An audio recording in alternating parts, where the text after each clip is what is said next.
Hi, I'm Karen O'Dea. I'm the Director of Engineering for the Domino server. I'm absolutely delighted to welcome you to our Domino v12 security panel. We'll be having a discussion where we talk about HCL Domino and why it's the most secure choice for building new apps. I'm delighted to be joined by three of our elite HCL ambassadors, and I'll be asking each of them in a minute to introduce themselves, hear about their partnerships with HCL and their experiences with our v12 beta. So Chris, I'm going to turn it over to you to introduce yourself. Okay, so hello from Belgium. So my name is Chris de Bisschop. I'm the Managing Director of GroupWave. We are a Belgian partner working already for several years with Domino and has a lot of experience with it.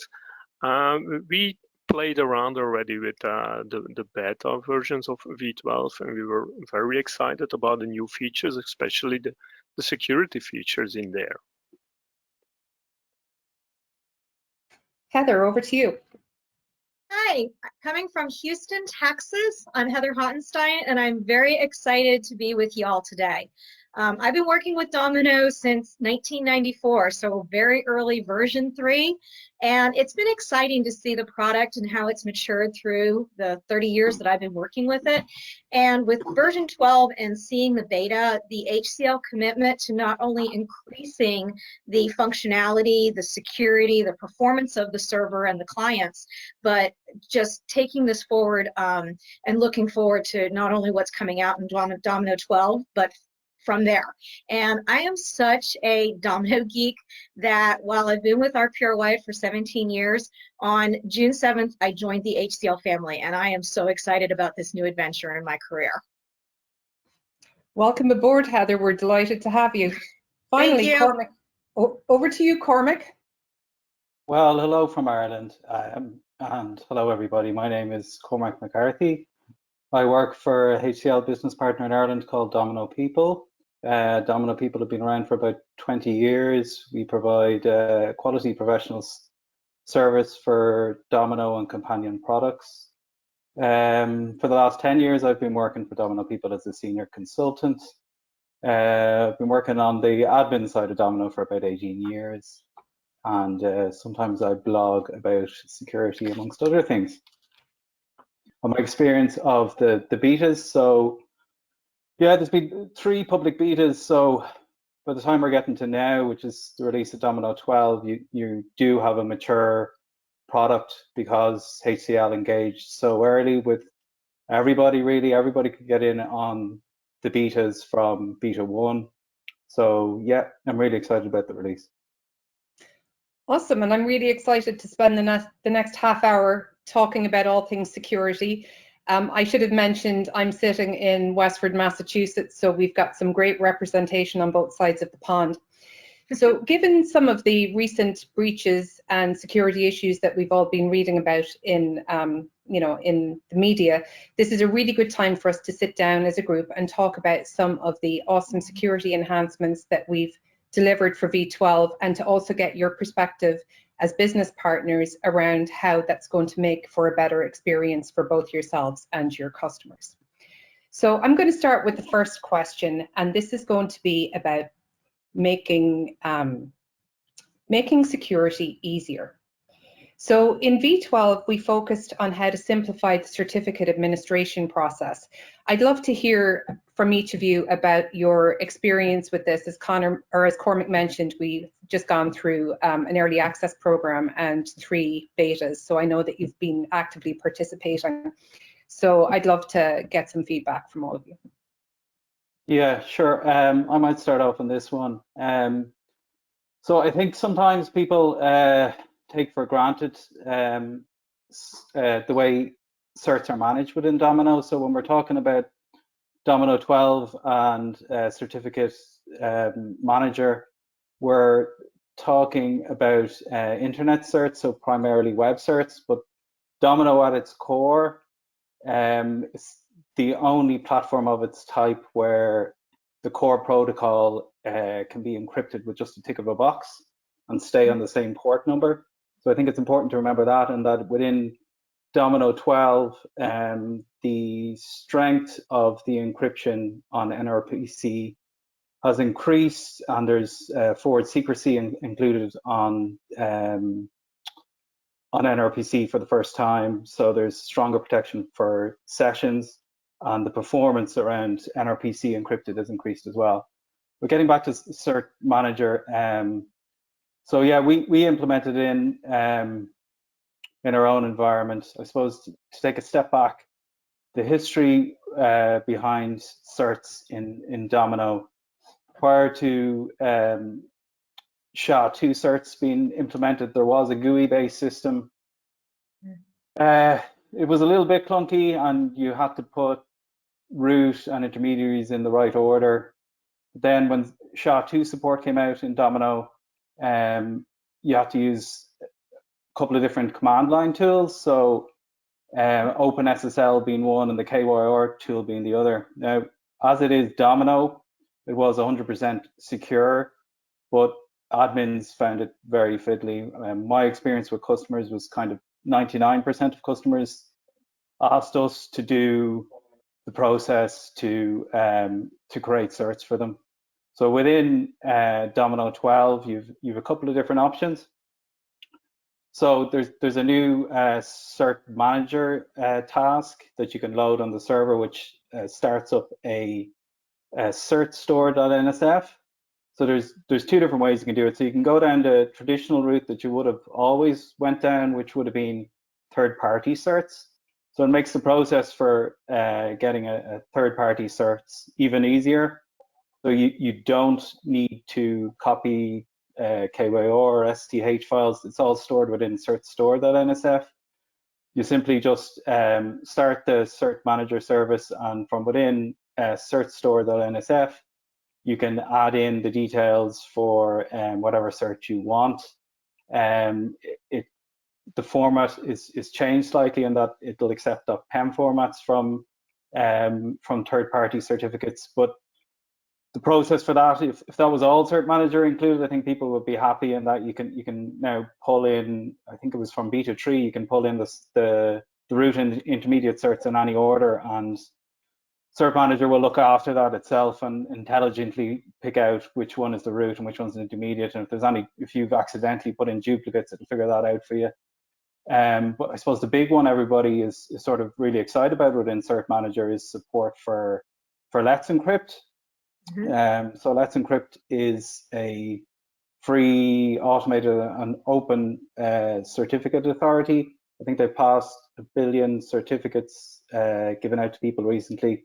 So I suppose when people see open, sometimes they kind of worry, is it as secure as a third-party one would be? But it's just as secure. It's sponsored by Chrome and Mozilla, amongst others. It's got a lot of big sponsors. And it's generally quicker to apply stronger standards. So now, out of box, you can get a cert so quickly with Let's Encrypt. So literally all you need to do is, again, use the cert manager process. You need to have a DNS name for your server that's resolvable. So your server has to resolve, or the DNS name has to resolve as far as your server. And then you need to have both port 80 and 443 open out to Let's Encrypt. You need to set up the DS API, which sounds complicated, but it's not. It's a small change to either your server document or your website document, or I think you can load it with a switch within Cert Manager as well. So literally you're just filling in a form then saying, give me a cert for this host name. And it'll use a HTTP response to Let's Encrypt and give you a cert sort of within 2 or 3 seconds, to be honest. That's the response times I've seen. Now there are, you can get wildcard certs as well. The process for getting wildcard certs with Let's Encrypt is slightly more complex in that you need to do a DNS response. And it's at that point that I think I need to plug. Daniel Nashid is doing an OpenNTF session on June 17th.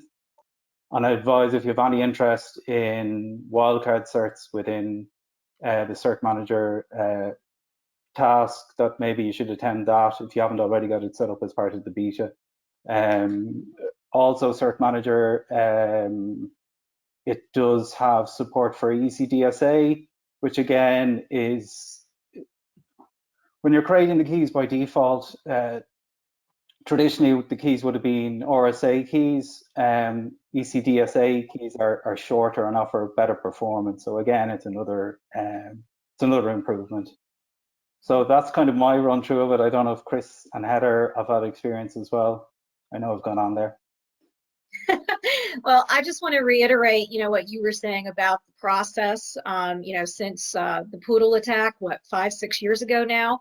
And of course, IBM did react very quickly in providing an ability to get Domino secured with SHA-2 certificates, but it was all command line.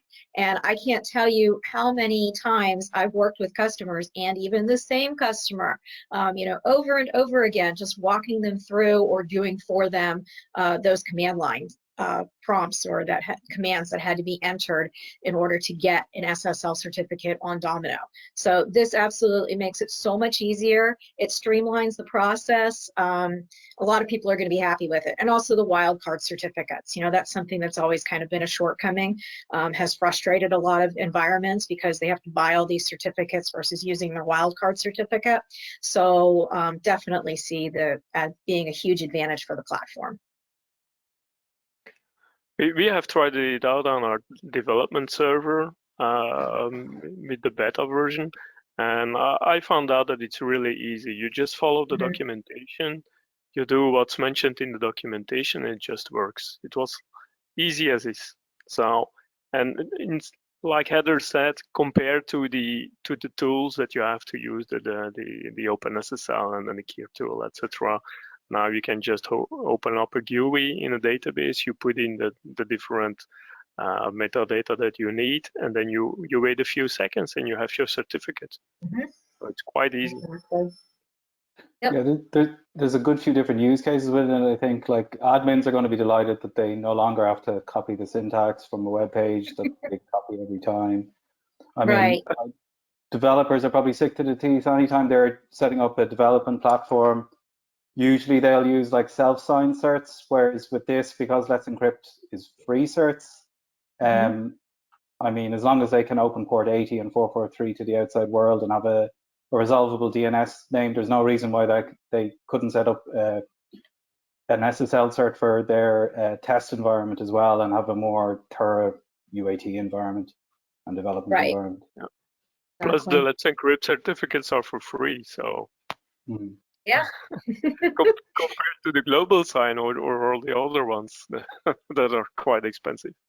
Yeah. So I think I hit a sweet spot with all of you. I think we could keep talking on this topic alone for the duration of the panel, but I'll be selfish here and see if I can steer us in another direction for a few minutes. So in v12, we also delivered the ability to enforce the internet password lockout based on your IP address. So how do you see that benefiting our customers with blocking attacks?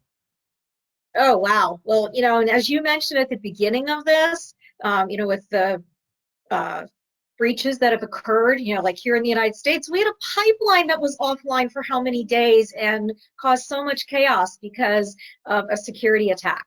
And so, as a Domino administrator, and I think Cormac and Chris will agree with me, our number one job is to protect the service. And having tools that allow us to protect that service, whether they're innate or native to the software itself or third-party tools, that's what we always do. We're looking for methods to protect our servers. And within Domino, we've had the ability to keep out certain people through the inbound SMTP interface for a really long time. So in the server's configuration document, you can configure, like, for example, a list of IPs that are not allowed to talk to your Domino server through SMTP. So, for example, if I see there is some type of spam attack going on with my environment, I can modify that document and I can block that IP or those ranges of IPs, and my server won't even engage in an SMTP chat session with those requesters. So that's been huge for years. Moving forward, in this new feature that's coming on, it's just building, and it's also adding on to what is already available with other utilities. You know, like for example, we can block IPs through firewall and appliances. Looking at other technologies like Microsoft's Azure AD, you can block based on IP ranges, geographical locations of those IPs. And so this is just allowing Domino to, and again, it shows the commitment of HCL. So it's giving Domino that security teeth, basically. And when I was using this in the beta, you know, kind of just like what Chris and Cormac said with the credential manager, really easy to configure. So, you know, of course, in the configuration document, you need to have the internet password lockout configured. And when that's enabled or set to a yes value, then you have an additional option of being able to say, I want to enforce lockout based on an IP address. And additionally, it takes a additional step in that in the servers document on the Internet Protocols HTTP tab, you also then list your allowed IPs. So as a Domino administrator, it gives me some ability and power in my own court so that I don't have to go talk to a firewall administrator and get them to do something, because especially in large organizations where you have to follow a chain of command, that can be a really lengthy process. And if I have, especially if I'm seeing problems going on and I need to take action now, that can be detrimental to my environment to have to wait for other people to do that kind of action for me. So really happy to have this type of functionality incorporated in the native product. And the other thing I want to add, because I mentioned Azure AD, is I actually work in Office 365 world, and I have a client that they were on a particular license type, and they were getting hacked majorly, and they wanted to block the IPs using Azure AD, and because they were on one license type, they needed a different license type to get to internet lockout, and Microsoft charged them a ton of money for it. It was almost insane. And I'm like, this is security. This is criminal to be charging this kind of money for it. And that's what I want to say about Domino is this is included. So, and it's with that with all the security features. You don't have to pay extra. They don't nickel and dime you. It's not like a buffet that you pay per item. You get everything. So thank you, HCL. I think sort of the elephant in the room on any security panel is the Exchange on-premise attacks that have been happening this year and the ransomware attacks. I mean, the Wall Street Journal had an estimate in March that it was 250,000 Exchange Online sites had been hacked at that point. I've since blogged, there's been like 9 different waves of ransomware attacks since then in Exchange on-premise. So like that's good news for nobody really. And Domino is secure, but you really don't want to be complacent. So the type of things that HCL are introducing in this release might be available like via reverse proxies, but what you're getting is you're getting native support for these type of functions, like being able to block IP addresses, which is really good. Yeah, it allows us to do your security already on your own platform instead of using extra material. And there again, what I see is that they open up more to even smaller companies.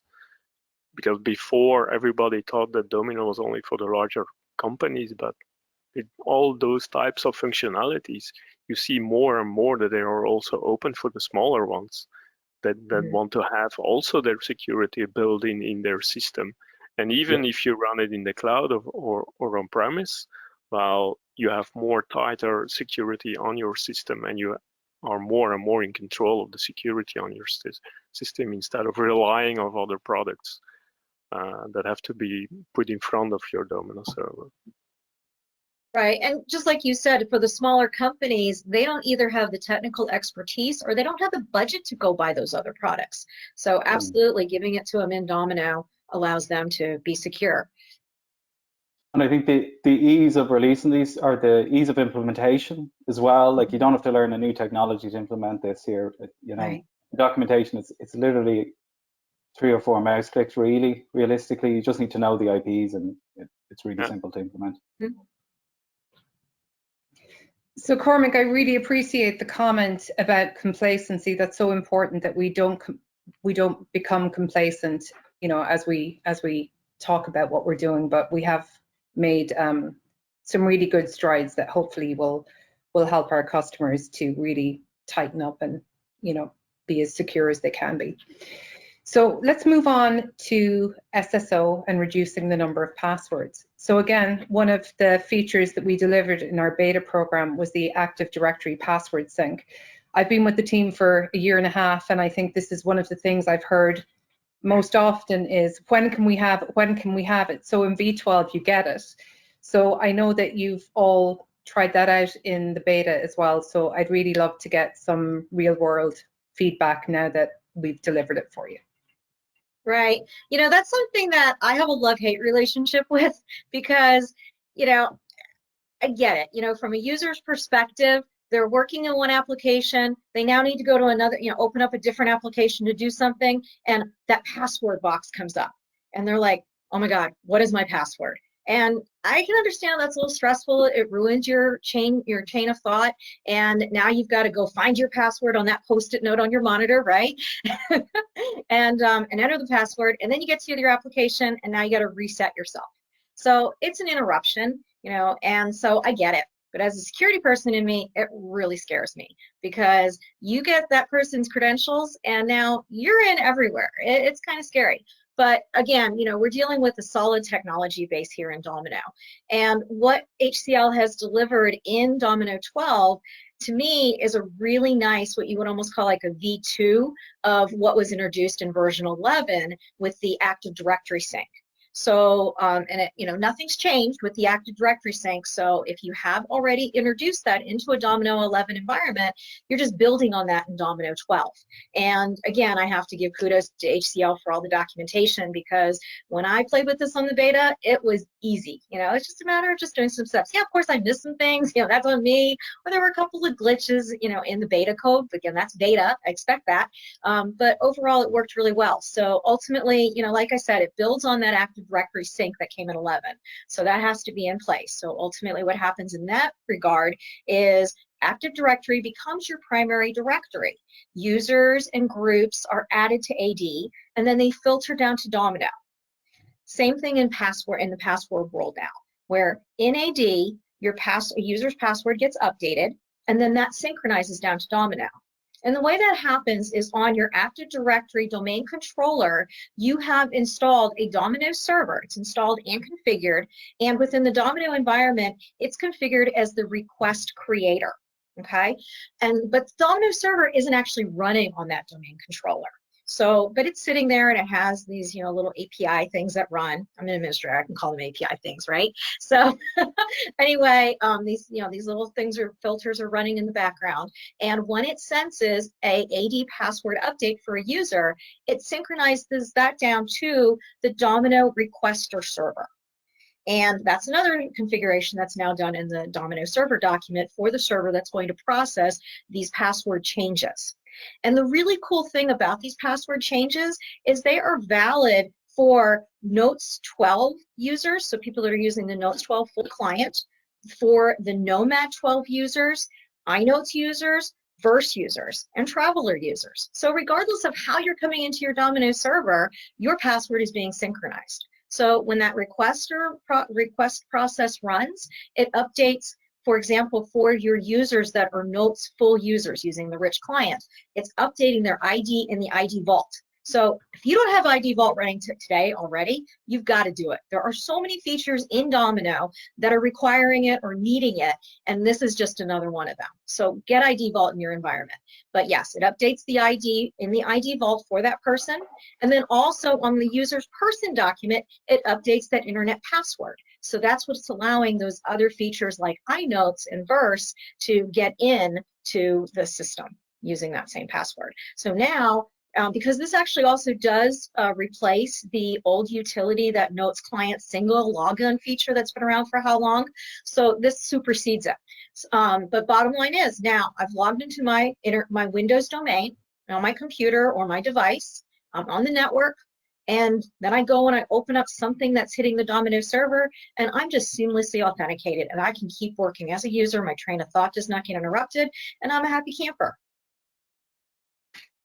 Sure. From my experience, customers have been asking for this like forever. We did have Spinego and SAML.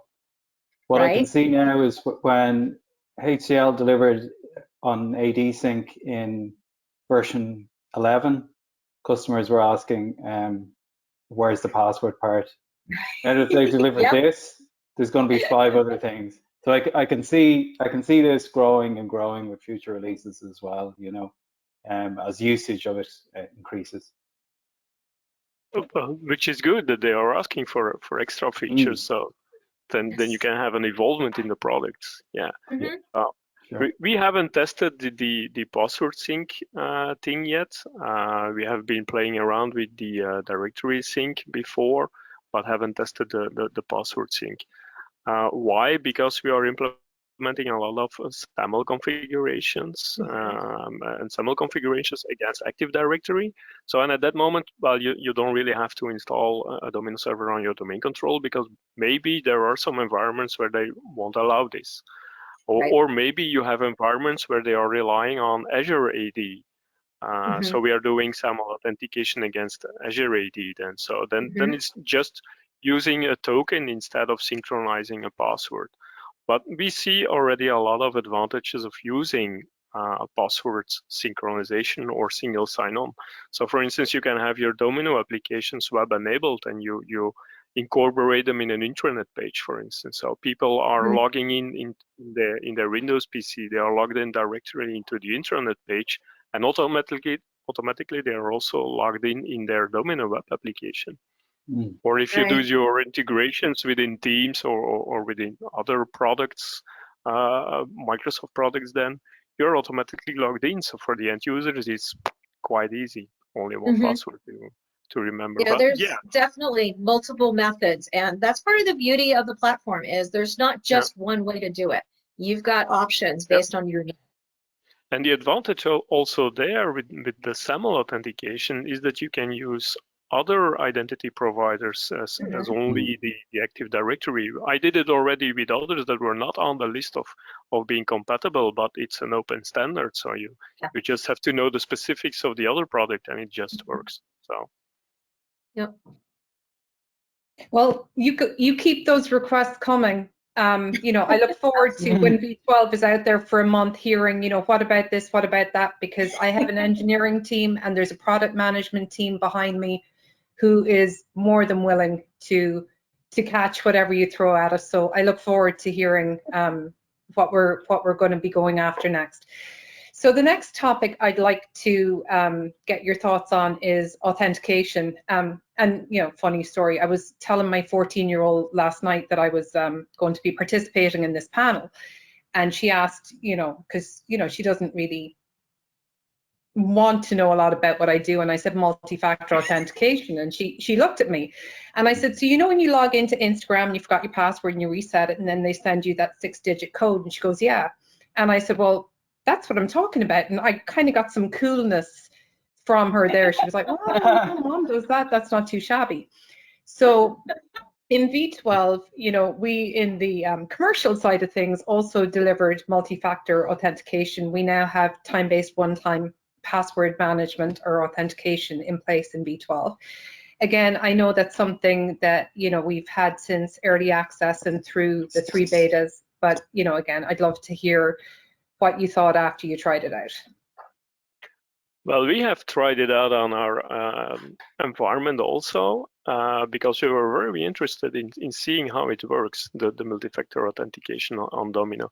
And it's really quite simple, again, like with the other tools that you can implement.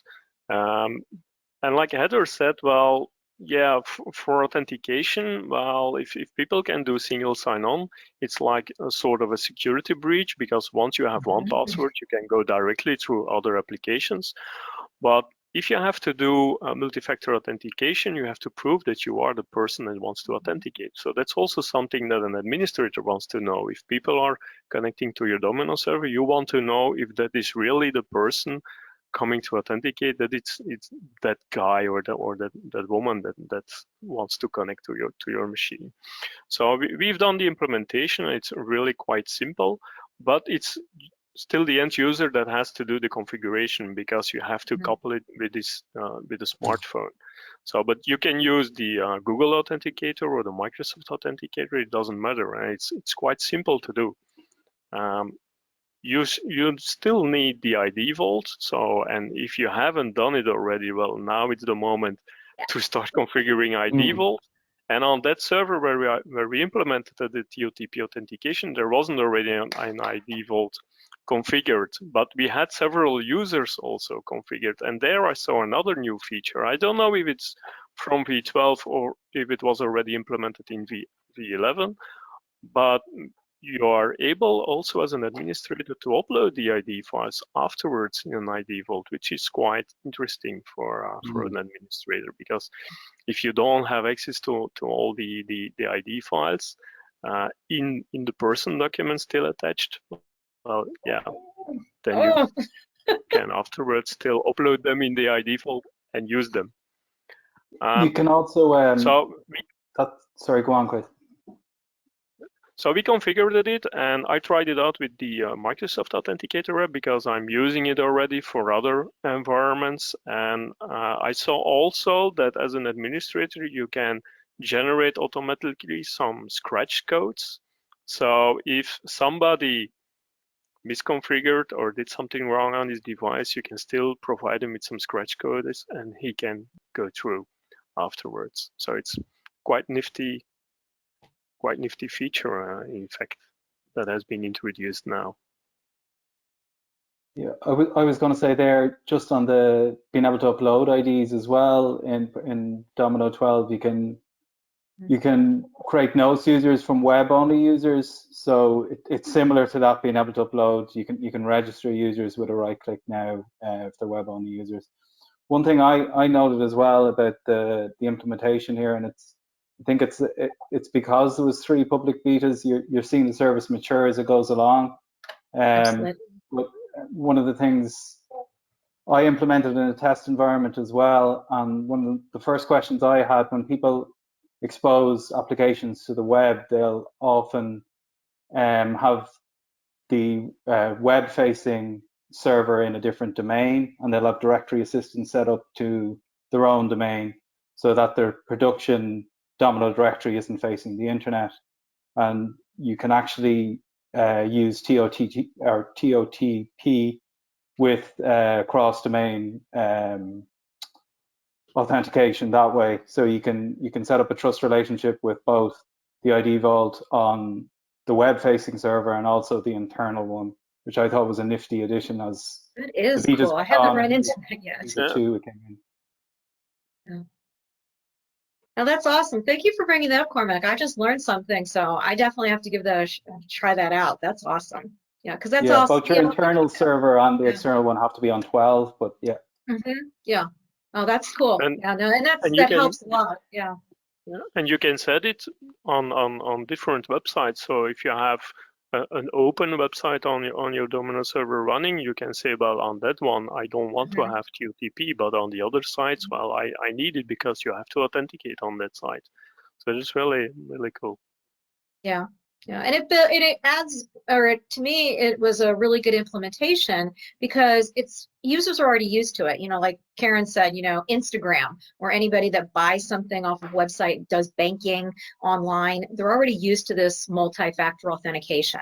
So it's not like HCL took this and said, oh, we need to do multi-factor authentication and let's do it completely different. No, they looked at what the industry standard was and used that for the interface.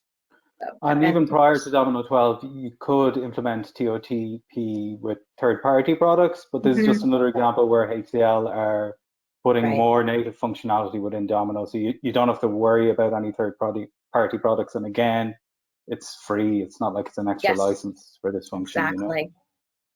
So more and more I see that. Yeah, go ahead. I was just saying, giving the power also to the Domino administrator to control their environment and protect their service. So more and more what I see with all those new features that are introduced in V12, I see why they are setting one of the pillars is TCO, because a lot of those features allow you to have more and more features in there and more security or even other stuff instead of buying extra products and putting in front of your servers. So yeah, well done. Yes, absolutely. You know, as administrators, I think all of us, you know, we take such care in building these servers using best practices. And of course, we change the servers as their role changes. Again, changing configuration based on best practice and being able to implement features to protect our servers from a security perspective is, to me, just golden. And so thank you, HCL. Imagine one day you will install and configure a Domino server, you just do some basic steps, and then afterwards he's running on autopilot. Yeah, it is. It's a formidable platform. It really is. Yeah. Yeah.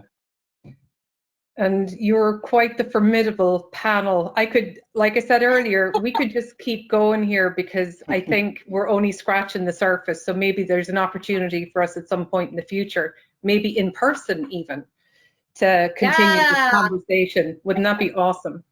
Yeah. So I'm just going to quickly tell you about a couple of opportunities that we have as part of V12 for you to upgrade and modernize today.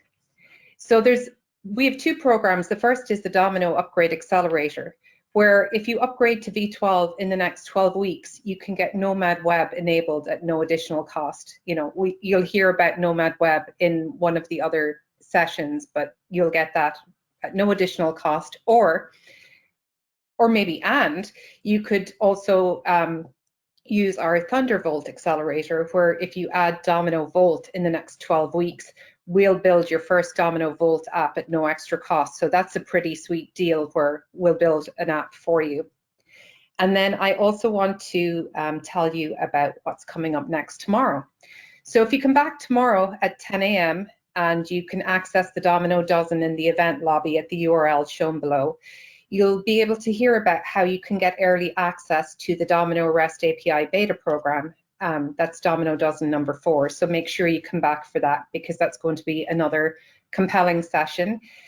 I want to go back to our panelists and say a huge thank you. It was really great to collaborate with all of you and get to know you a bit, and also get to hear about how you use our product and potentially I know Heather already gave me an enhancement, and now you're going to work at HCL, so we can talk more about that. And I want to also take a minute to say a huge thanks to the engineering team behind me who made the magic happen for V12, and our product management too. I know when I start to thank people, you always forget somebody, but I work directly with engineering, so huge thanks to the team there. And again, thanks to the 3 of you. It was awesome, and look forward to talking to you all again soon. Hashtag Domino forever. Yes. Thank you. Thanks, everybody. Thank you. Bye-bye. See you. Bye. Bye-bye.